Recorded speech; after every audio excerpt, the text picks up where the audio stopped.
मेरा तरीका ये है कि किसी विषय पर बात करने से पहले एकदम बेसिक बात से हम शुरू करें। जैसे मुझसे लोग कहते हैं कि भाई पेरेंट के तौर पे हमें क्या करना चाहिए, क्या नहीं करना चाहिए। तो मैं सबसे पहले बोलता हूँ कि मैं कोई खास पेरेंट नहीं है, तो आप मुझे कोई 30 नंबर खाना समझें। मैं बहुत सामान्य किस्म का पेरेंट हूँ, तो उतना ही बताऊंगा जो मैंने अनुभव से सीखा है, फेलियर से सीखा है। जिस मामले में मैं अपने बच्चे को नहीं समझा पाया, अब समझ में आया कि हाँ ऐसे होता तो और अच्छा होता, तो मैं उस अनुभव की बात कर सकता हूँ। सबसे पहला सवाल अपने आप से यह पूछना है कि हम अपने बच्चों से चाहते क्या है, पर्पस क्या है हमारा। अगर पर्पस स्पष्ट है तो तरीके सारे मिल जाएंगे, अगर पर्पस स्पष्ट नहीं तो तरीके नहीं मिलेंगे। मैं अपने बच्चे को किस रूप में देखना चाहता हूं, अगर ये क्लैरिटी है तो सारे रास्ते क्लियर है। तो मैंने अपने आप से पूछा कि मैं अपने बच्चे की जिंदगी में क्या चाहता हूं। तो मैंने 4-5 एरोज निकाले कि क्या मैं ये चाहता हूं, ये चाहता हूं या ये चाहता हूं। एक चीज मैंने सोची कि मैं अपने बच्चे को सफल होते हुए देखना चाहता हूं, सक्सेसफुल। टाइम हो गया? ठीक है ठीक है, आप जितना कहेंगे 10 मिनट। आप जितना, ये छुप के बोल रहे 10 मिनट, तो मैंने खुल के बोल दिया। तो मेरे सामने 3-4 चीजें हैं कि मैं चाहता हूं कि मेरा बच्चा सक्सेसफुल हो। सब चाहते हैं, आप भी चाहते ही होंगे। सक्सेस का मतलब है खूब पैसा हो, पावर हो, प्रसिद्धि हो, सामाजिक रसूख हो। फिर मैंने सोचा कि नहीं, मैं ये चाहता हूं कि मेरा बच्चा कायदे का इंसान बने, उसमें इंपैथी हो, पेरेंट्स से, परिवार से, दोस्तों से, समाज से अच्छा संबंध हो, कमिटमेंट्स पूरी करता हो। फिर मुझे लगा ठीक है कमिटमेंट्स, लेकिन मैं चाहता हूं कि मेरा बच्चा इतना मजबूत हो, स्मार्ट हो कि किसी भी चैलेंज को झेल सकता हो, घबराए नहीं। फिर लगा नहीं, मैं ये चाहता हूं कि मेरा बच्चा फिजिकली, मेंटली, इमोशनली फिट रहे, स्वस्थ रहे। फिर मुझे लगा कि सब कुछ हो तो कितना अच्छा है, लेकिन तभी समझ में आया कि सब कुछ तो मेरे पास भी नहीं है, तो मैं कैसे उम्मीद करूं कि बच्चों में हो जाएगा। तब मैंने अंत में एक चीज लिखी कि एज ए पेरेंट मेरी सबसे पहली और आखिरी इच्छा ये होनी चाहिए कि मेरा बच्चा खुश रहे जीवन में। इससे बड़ी क्या इच्छा हो सकती है?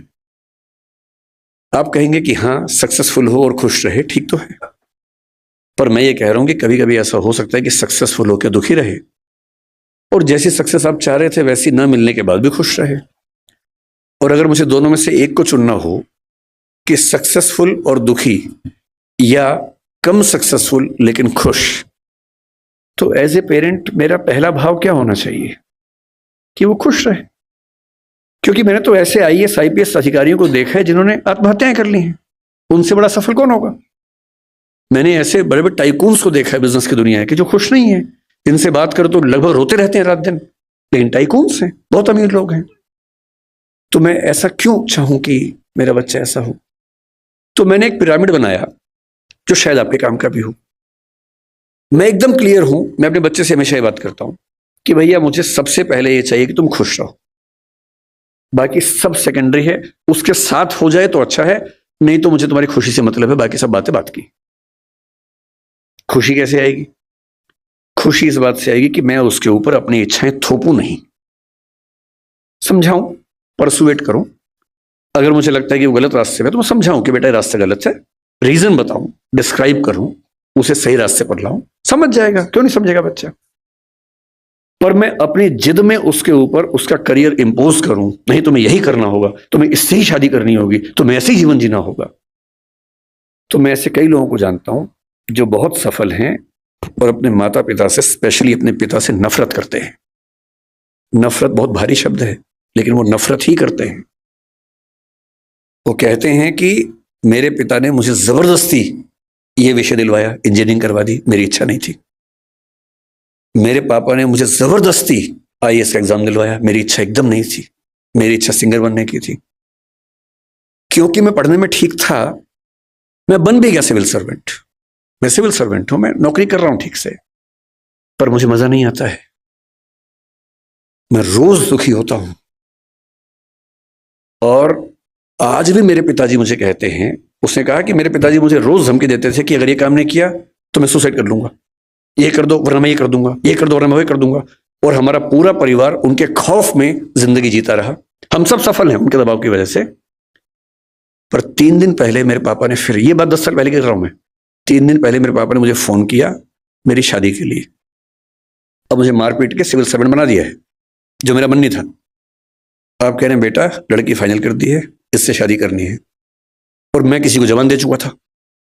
मैंने कहा पापा मेरी किसी से बात हो गई है। बोले बेटा आत्महत्या कर लूंगा। और उसने कहा कि आज मेरे मन में पहली बार आया कि बोलूं कि कर लो। मैं रोज करूं इससे अच्छा आप एक बार कर लो। मैं 15 साल से कर रहा हूं, एक बार आप भी कर ही लो पापा। अगर इतना इंपोज करके आपने सफल बना भी दिया तो अपने प्रति जो नफरत पैदा कर लेंगे वो ज्यादा भारी पड़ेगी। इसलिए बच्चे की खुशी का मतलब है ऑटोनॉमी, उसकी इच्छा का सम्मान। हाँ जहां वो गलत है समझाइए, परसुएट कीजिए, कन्विंस कीजिए, दबाव नहीं।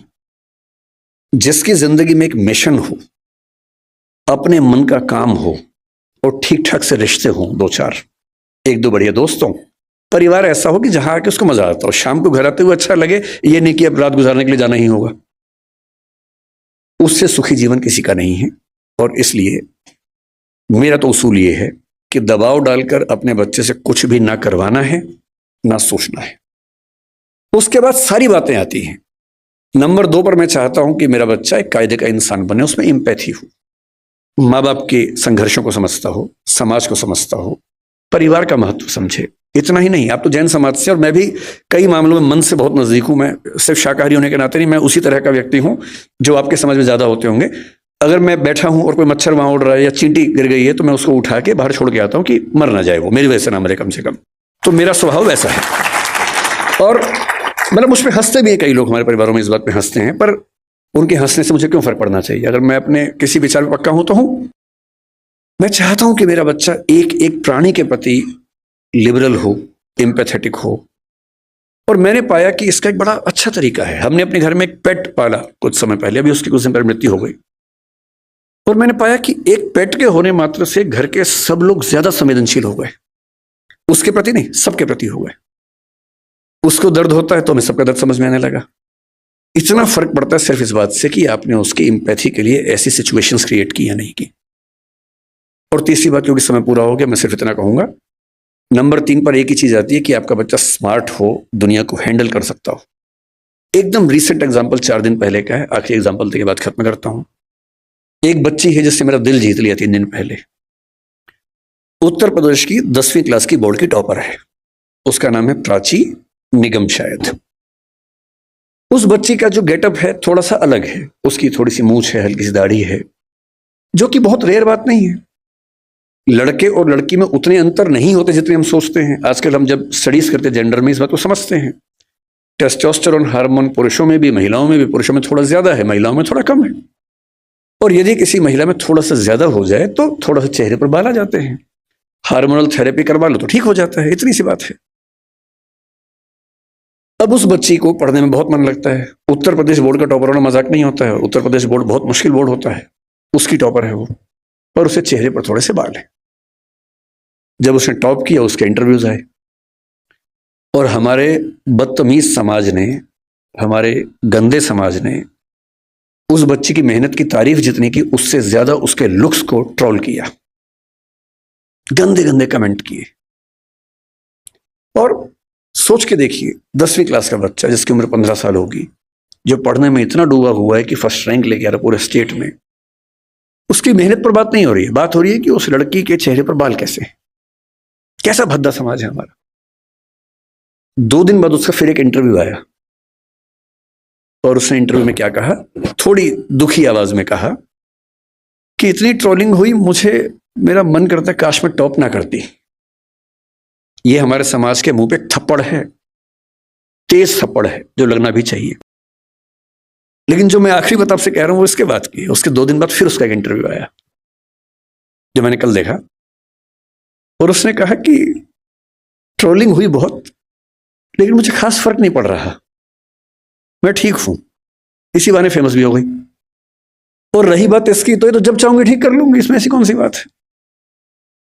सोशल मीडिया की एंजाइटी हमारे दौर के सबसे बड़े खतरों में से एक है। बच्चे फोटो डालते हैं, लाइक कम आते हैं, एंजाइटी हो जाती है। और ऐसे में किसी बच्चे को लाखों लोग ट्रोल करें और वो कहे कि खास दिक्कत नहीं हुई, तो समझ लीजिए उसके पेरेंट्स ने बहुत कमाल किया होगा कि उनका बच्चा इतना साहसी है, इतने बड़े पैमाने की ट्रोलिंग झेल सकता है। अपने बच्चों को ऐसा बनाने की ज़रूरत